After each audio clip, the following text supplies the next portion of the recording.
Okay, now I'm just kind of probing with these problems to see what you know, so we see exactly what you need to figure out. Okay. If something needs to be changed, we want to see how to change it. So let's just take the first equation. The first equation will be like x plus 5 equals 8. Okay. Now, a lot of you want to do minus 5 equals minus 5 here, and then add the two equations. Okay. That's valid, but I'm going to write about in a more compact format.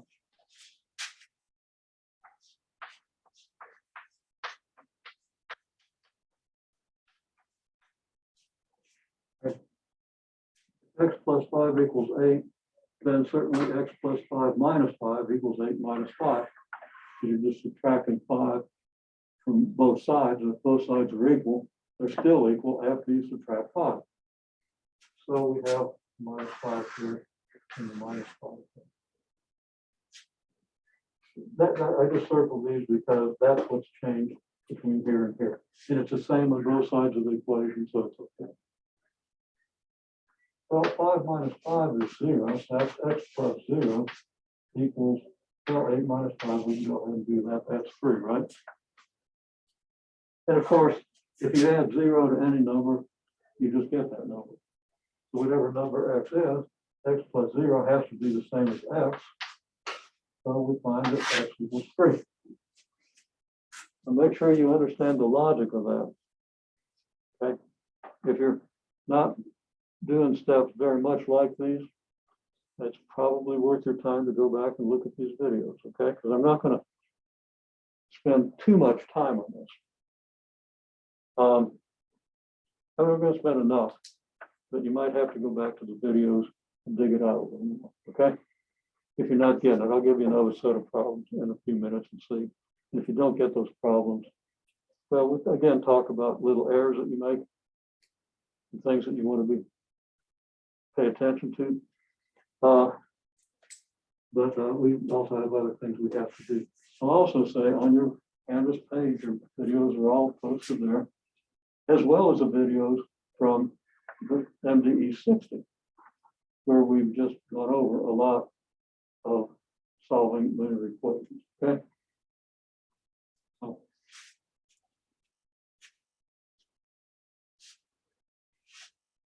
okay.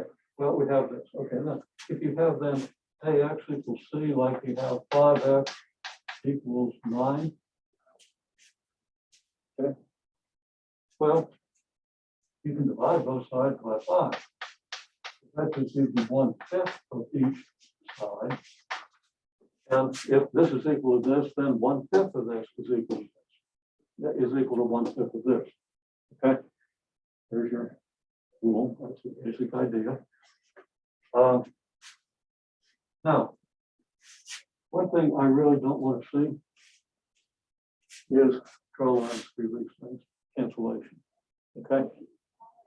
I don't want to see that because I've never seen a pre-calculus class where people didn't cancel wrong all through the course, no matter how much we tried to stress it.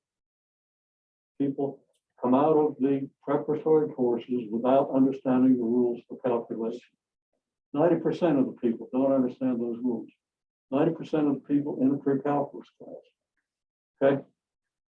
The 10% that do understand those rules almost always pass through calculus. Okay.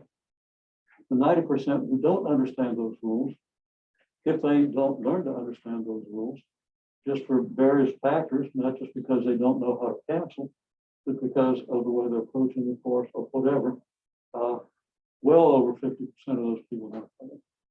Okay.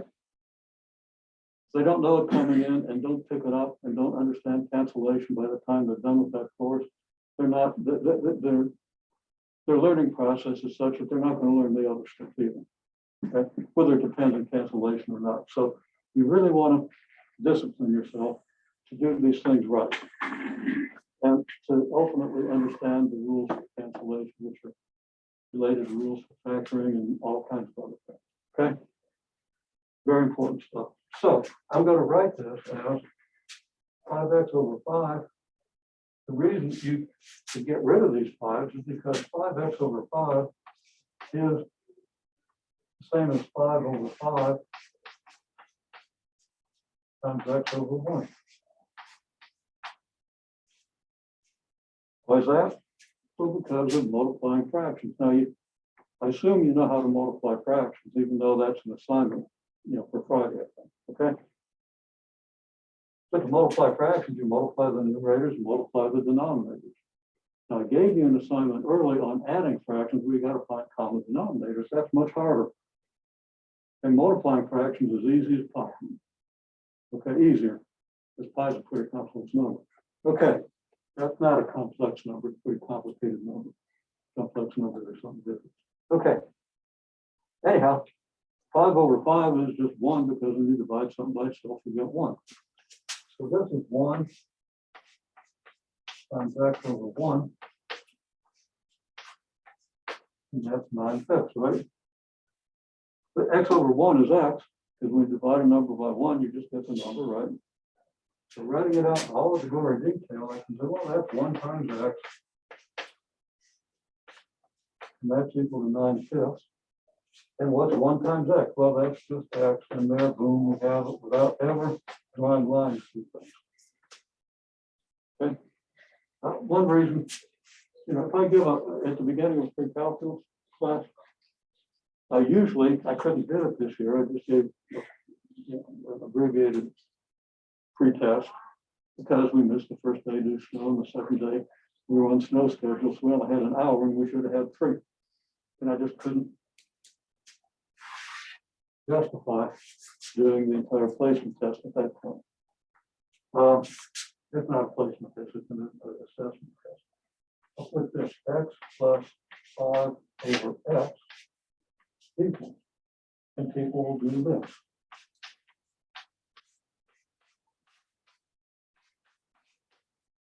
Okay. I can't begin to tell you how wrong that is at this point. In a few more weeks, I can probably begin to tell you how wrong that is and how bad that is. If x equals 2, what's 2 plus 5 over 2? Well, 2 plus 5 is 7, that's 7 over 2, right? That's not equal to 5. Okay? If x is equal to 17, that's 22 over 17, and 22 over 17 isn't equal to 5. Okay? There's only one value of x that even makes this true. Okay? It's not true for all values of x. So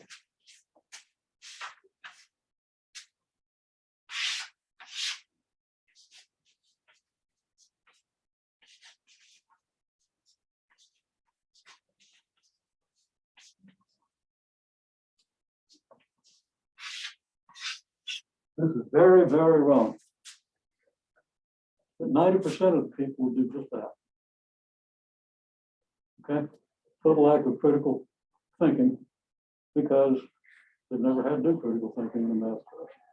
Okay? Not surprising. Not that they're stupid. It's just that they've been miseducated. Okay. So anyhow, you have this, right? And almost everybody is. Okay, so if you're equally miseducated, in the same boat with everybody else, we're going to fix it. Fair enough? Okay. That's how you solve this equation. There's more to it than you think, and it's not just crossing numbers out. Although that would have been correct. Just cross these numbers out, you would get x equals 9/5. Cross numbers out like this, and you don't know the difference, you're dead. Okay. Maybe not dead. I'm also very unsympathetic to cancellation if it's wrong. On a test, if you cancel wrong, I pretty much always count the problem completely wrong, even if you got every other step right. It's that bad to cancel wrong. Okay? Not saying you're bad if you did that, because most people do. And most people are good people, good people. I don't see an axe murderer inside here. Okay? All bad people are axe murderers, aren't they? I mean, I'm very sensitive about that because I love my axe, and if somebody killed it, I'd be very upset. I probably did them with the axe or something. Oh, well.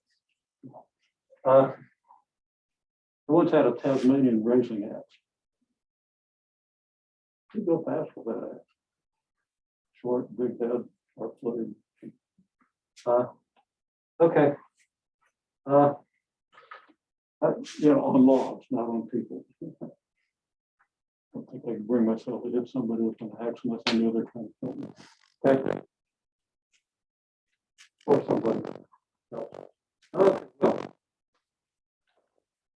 let's go to the third one. Like 5x plus 7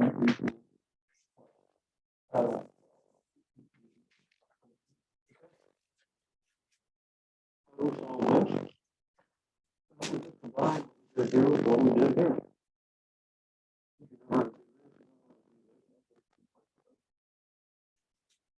I can say, well,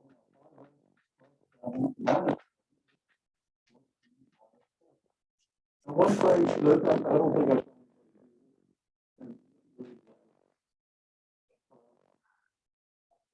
you can't. Well, I'll talk about that in a minute. Okay. One thing I do see, there's always a temptation to add the 5 and 7, and you can't do that. 5x plus 7 is not equal to 12. Okay? Because again, if x equals 2, 10,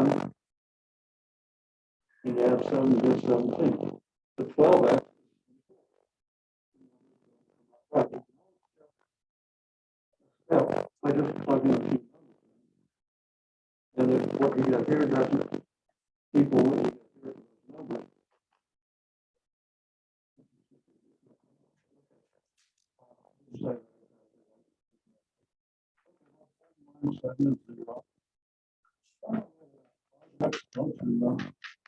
Equals 7. So 5x equals 7.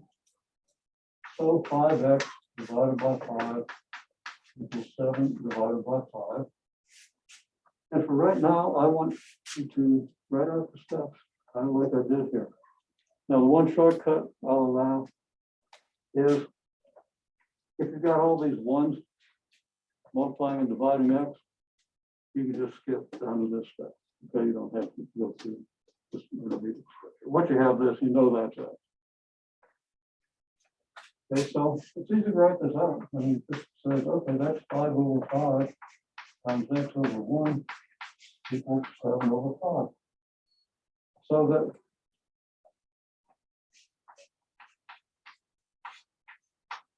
if you write this out, I assume you tell yourself, well, that's 1, there's a 1, so that's going to be x, okay? If you write this out, go from here to here without thinking that, you're missing something. And you're going to make a mistake later, almost certainly because of that, okay? Okay, so that's this thing. Again, what we're saying is, if two things are equal, then adding or subtracting the same number to both of those things keeps them equal, right? Or dividing both of them by the same number keeps them equal. Or in some cases, you want to multiply both by the same number. If two things are equal and they both get multiplied by the same number, unless it's 0, they're going to be equal.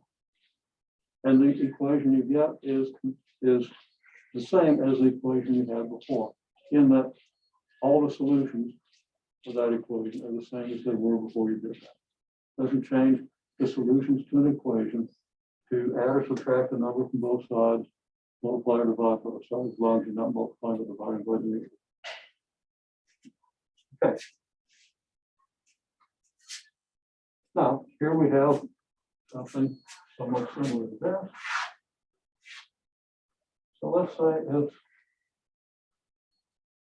I'm getting tired of 5 in front of x, 8x plus 6. You would have got that from your ABC numbers. Equals 11x minus 9. So what do we do here? Well, in every problem we have, we end up with x on the left equals a number on the right. Okay. Now, if I wrote 3 equals x, that'd be okay. It's just not as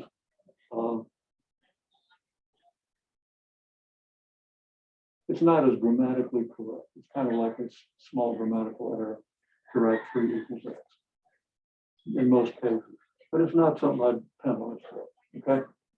So if you end up with your x on the right and the number on the left, as long as that's true, it's okay. Of course, if you have that, you can always switch the 2 sides, because if x is equal to 3, then 3 is equal to x, right?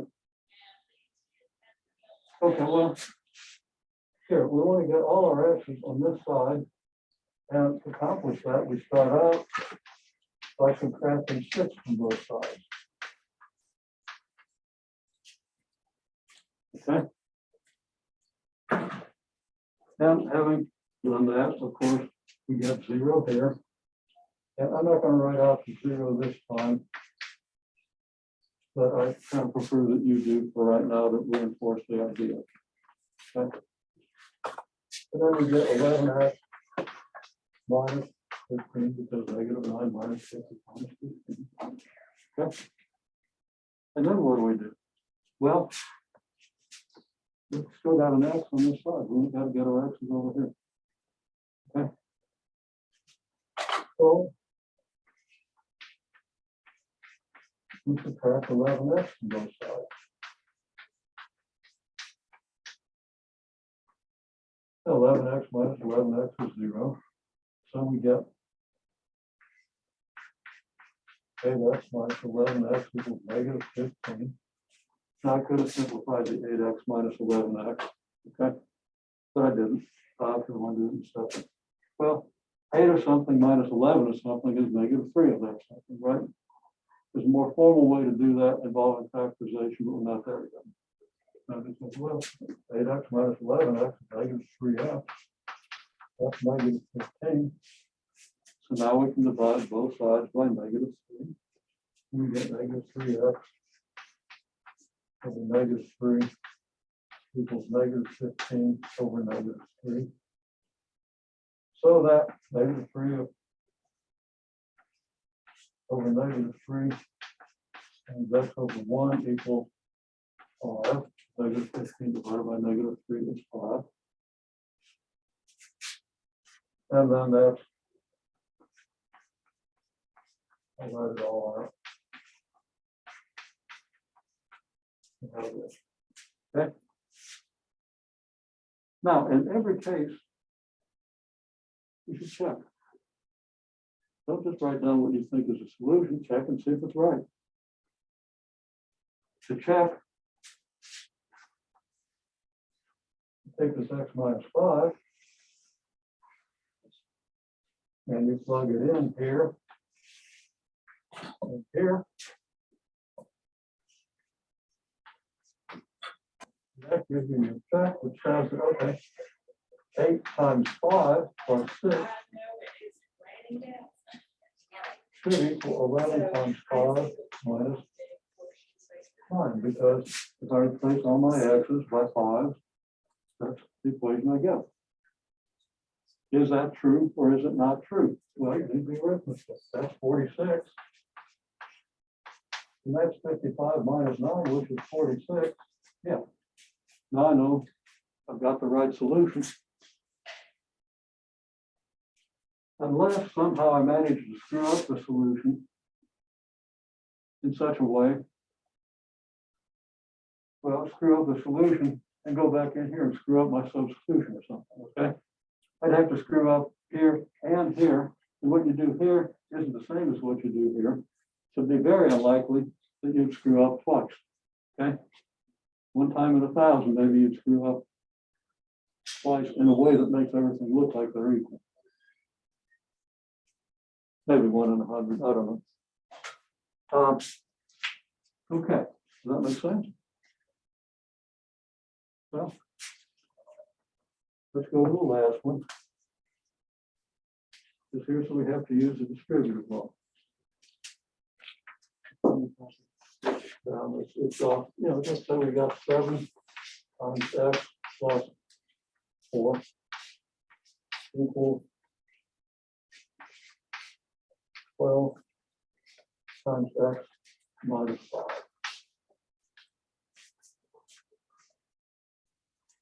It's much like the third problem. what do we do? Well, we have to know the distributive law. We have to know that if I multiply 7 times x plus 4, that's the same as what I get if I multiply 7 times x and then add 7 times 4. Well, that's a distributive law. And I assume people are familiar and understand the distributive law. So we get 7x 28 equals 12x minus 6. Okay. Now, at that stage, we got an equation just like this one, right? We follow the identical steps. We say, okay, we got 7x plus 28 minus 12x equals 12x minus 60 minus 12x, which gives us 28 minus 5x equals negative 60. Then I add negative 28 to both sides. So I have 28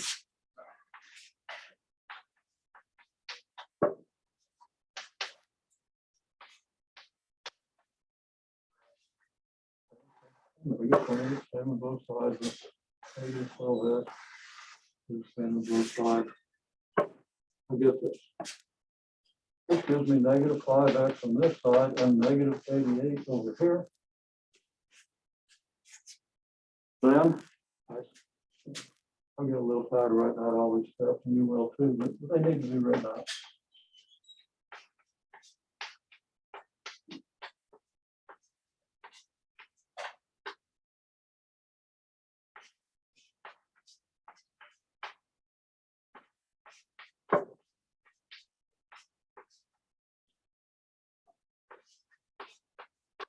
You know, negative 88 over negative 5 is 88 over 5 because negative divided by negative 5, right? Need a little more to it than that, but that's okay. Over here, well, again, this gives me 1 times x over 1 equals 88 steps. So we're home free, x equals 88.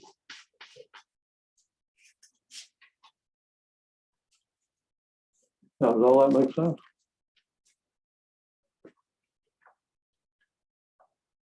Okay, I'm going to give you a few more problems. Very similar to these, maybe with a little twist here and there. See what you can do with it. Okay, quick solutions here. And I'm just going to write them down and kind of explain them quickly so you go back and look at the explanation if something's getting in trouble. Okay. 2x plus 4 equals 16. So 2x plus 4 minus 4 minus 4. 2x equals 12. So 2x over 2 equals 12 over 2. So 2 over 2 times x over 1 equals 6. Is 12 divided by 2 is 6. Then 2 over 2 is 1. And x over 1 is x. So this gives you x equals 6. Well, that's the first equation. And the second equation, which I'll do here, you got 3 times x minus 5 equals 8. By the distributive law, this means 3 multiplied by 2x minus 3 multiplied by 5 equals 8. So if you miss the distributive law stuff, you want to be sure you write this out in detail. Okay? I assume everybody's good with the distributive law, but I saw a couple of distributive law errors out there. Okay? So you want to understand the distributive law, and of course, your open math is going to give you more explanation. So 3 times 2x is 3 times 2 times x, which is 3 times 2 is 6. This gives me 6x minus 15 equals 8. Now we'll run it, etc. Because I think everybody can follow those steps for the same steps people have done right on other problems, okay? And when you get down to it, you're going to get x, I think equals 23 over 6. Is that what you got? Okay. And then this equation, which I'll write here, That's 4 times 3x plus 6 equals 5 times 4x minus 9. You just do the last step. You got 4 times 3x plus 4 times 6. And distributing the multiplication by 4 through the addition. And then you distribute multiplication by 5 through the subtraction, and you get 5 times 4x minus 5 times 9. You do multiplication, 4 times 3 is 12, so that's 12x. 4 times 6 is 24. 5 times 4 is 20, so you have a 20x minus 45. I'm going to give that one an instead or two because we need to move on to a couple of other things. Okay. Okay. So next we want to talk about applications of slope. Assuming you do linear equations, we mix in the meaning of a slope so we can solve meaningful problems. So I'm going to give you a problem to just find the slope, okay? And then after I give you that, we'll take that slope and construct a linear equation. Okay. Okay, so we have this situation. A widget is something that you might sell. So if it's shirts, if it's automobiles, and if 20 automobiles cost $50, I don't know where you're living. Okay. If it's boxes of cereal, okay, it's a widget. Okay, it's just something you sell. It's just a universal name for. Then you have problems that have shirts and mileage and all kinds of stuff. Okay, but whatever it is, we're going to call it a widget. Okay.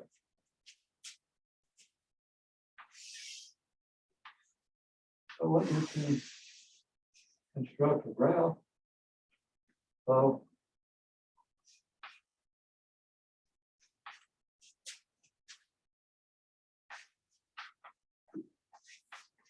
X.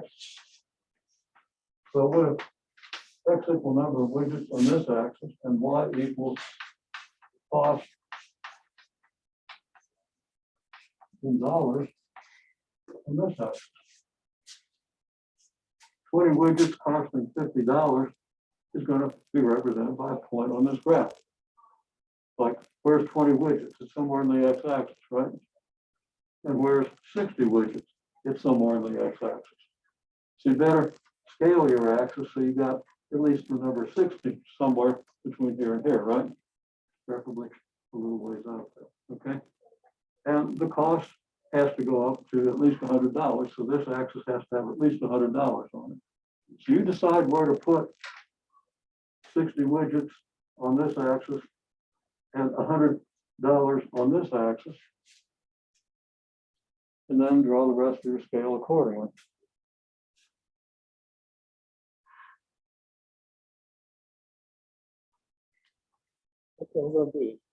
Okay. Everybody's got a good graph. That's a great start. Now, somebody went overboard in scaling the graph. That's kind of okay. But in class, we were trying to, get through stuff. Don't spend any more time than necessary. Okay.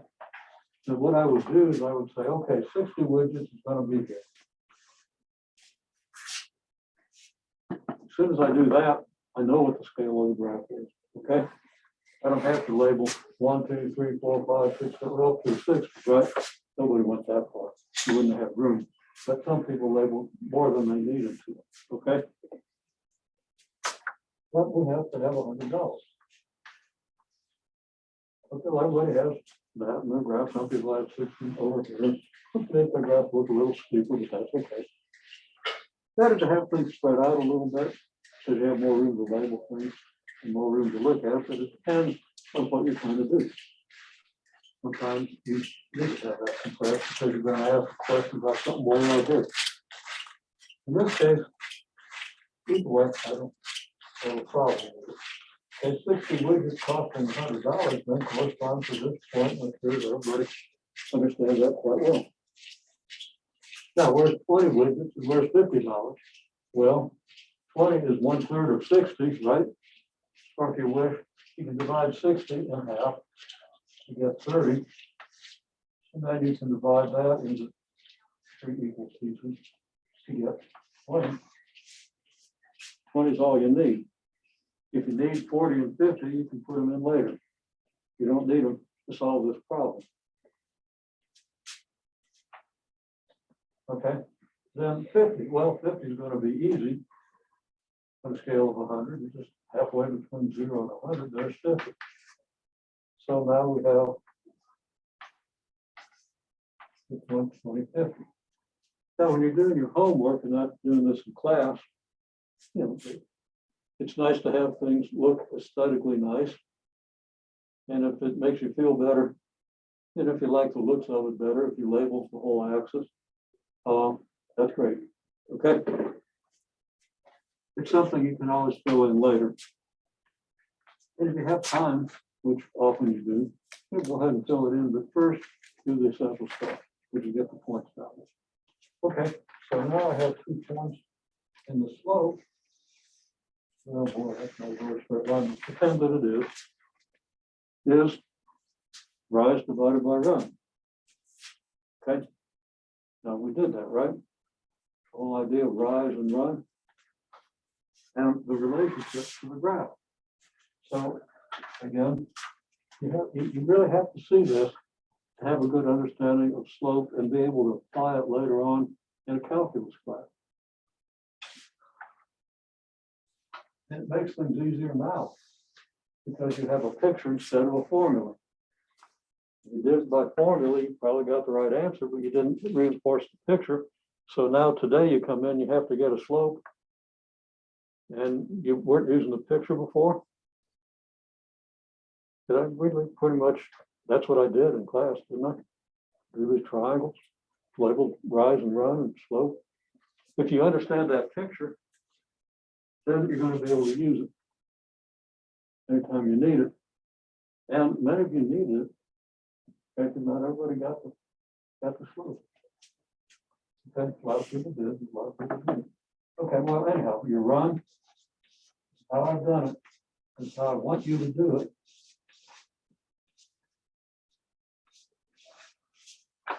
The run is from here to here, which is the same as from here to here. You know, so it goes from 20 to 40, right? Okay. And your rise is from here to here, which is the same as from here to here.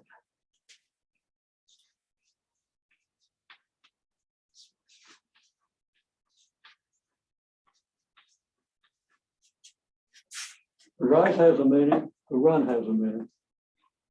You want to be able to focus on those meanings if you're going to understand what the slope is telling you, okay? So, the rise is 50, the run is 50. So the slope equals rise divided by run equals 50 over 40, which is, now in some cases it's okay to write out the slope as a decimal approximation, but I'm going to keep it as a fraction for right now. 5/4. Okay.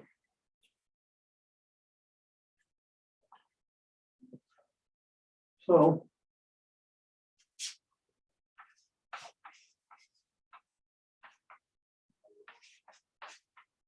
because of all this, which you really want to write out every time you do this, because one of the more confusing things in calculus is that triangle. You always get it confused. I got it confused for a little while. Okay. When I was learning calculus, I had to keep thinking, okay, there's a stupid triangle, has a rising, okay. Now, you know, I was well above average in the school. It had really smart people. I was nowhere near the top, but somehow they put me in my class.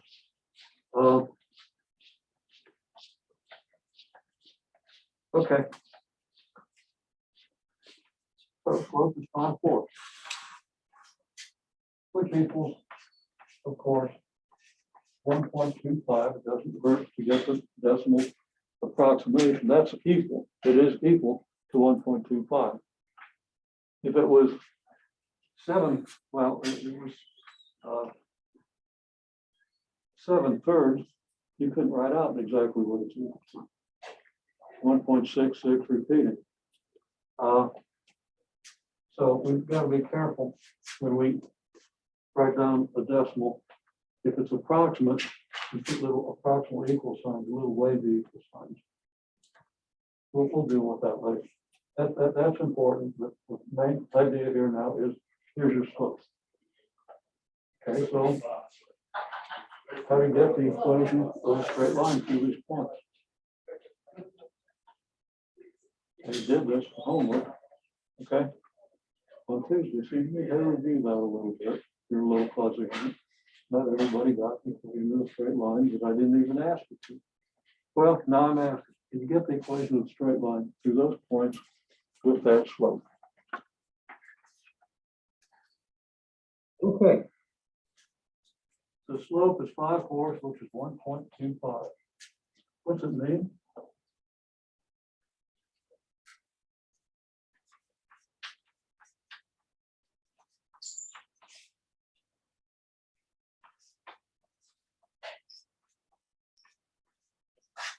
Well, the rise is in dollars, right? Because the Y code cost in dollars. So the rise means $50. That's how much the cost changed between here and here. And how many widgets was it? 40 widgets, right? So if 40 more additional widgets cost you $50, how much did each widget cost you? Cost you $1.25. Each extra widget. Now your first 20 widgets cost you $2.50 a piece. But your next 40 only cost you $50, which is only $1 a piece. Because the bigger the quantity, the less usually the price. Okay. So anyhow, you have $5 over 4 widgets.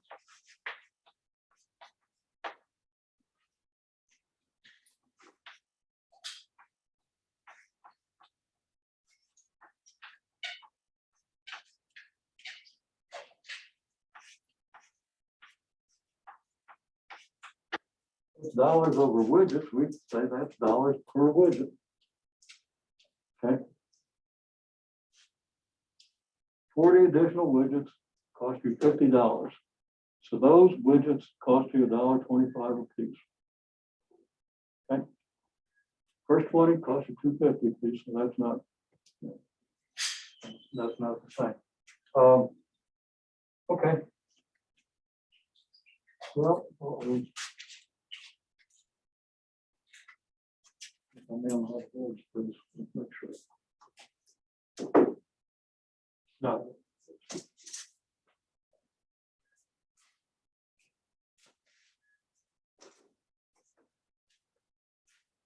This is the meaning, and meanings are important because we're talking about applications of slope. So this is a typical meaning, and the way you reason out the meaning is, what does it mean to divide a change in this quantity by change in this quantity? Change in this quantity has meaning. In this case, it's dollars, right?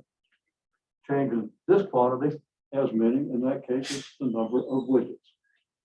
So you interpret the slope by understanding what it is you're dividing by what. Okay, you're going to have something for something. Whatever y is for whatever x is. Okay? In this case, dollars per widget. Well, now,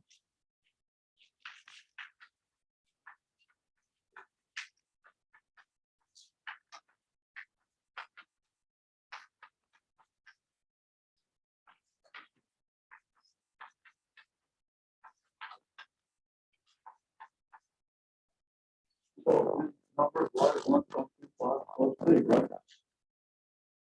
Now, you can use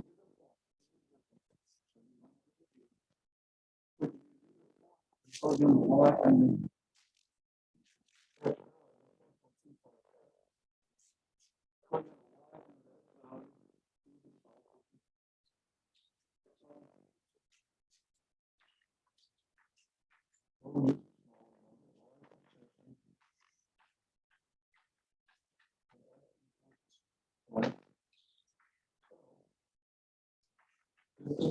equals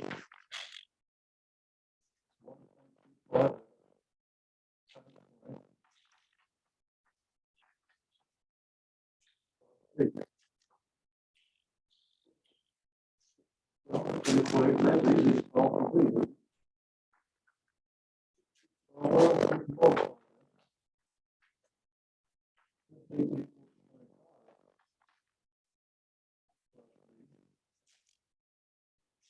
So,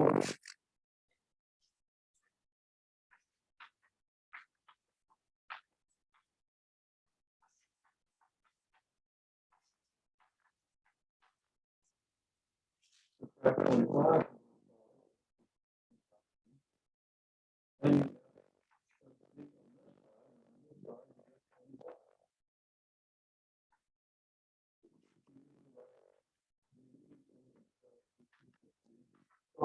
which was around, so we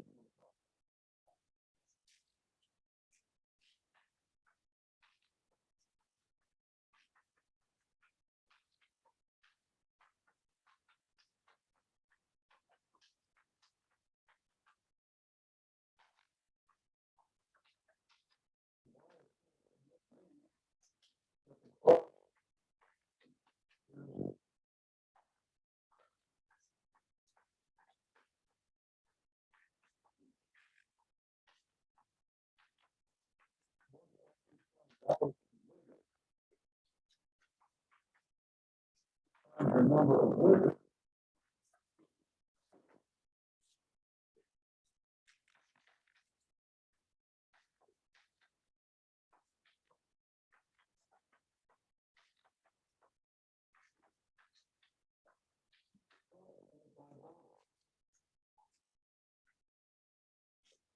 This equation represents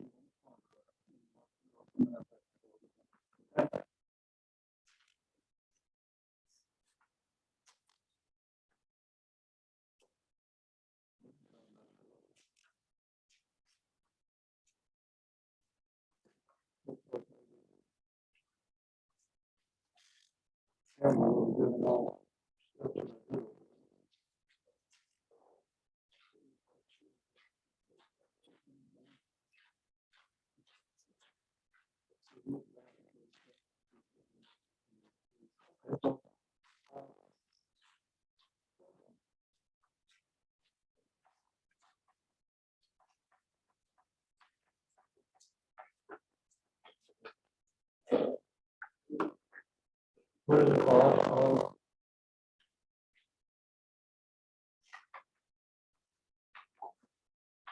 50 widgets?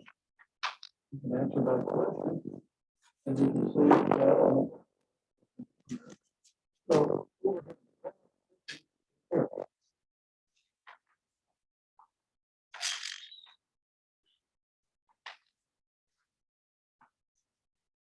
so right here is the cost.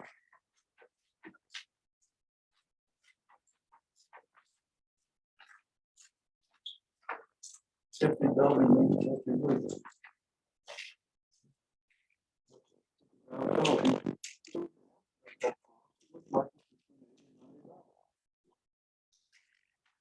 Well, if you want to get the cost from the equation,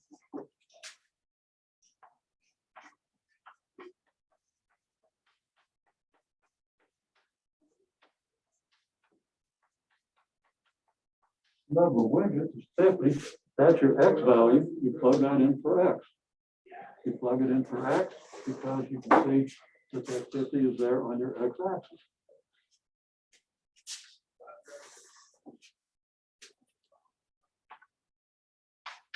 X equals 50.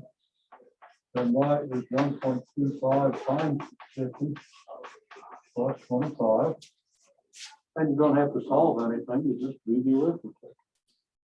Okay. So Y equals okay.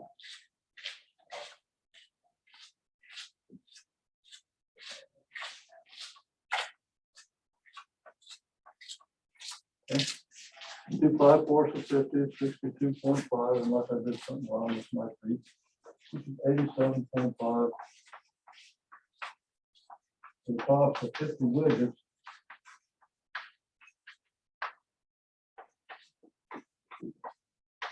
$87.50. And that's close to what I estimated here, because on my graph, before I solved this, I could see if I have a good graph, I go up to the graph over here, the point on the graph that tells me the number of widgets and the cost. There's 50 widgets, and the cost I said looked like it was between $80 and $90, right? So we got $87.50. So my graph was reasonably good.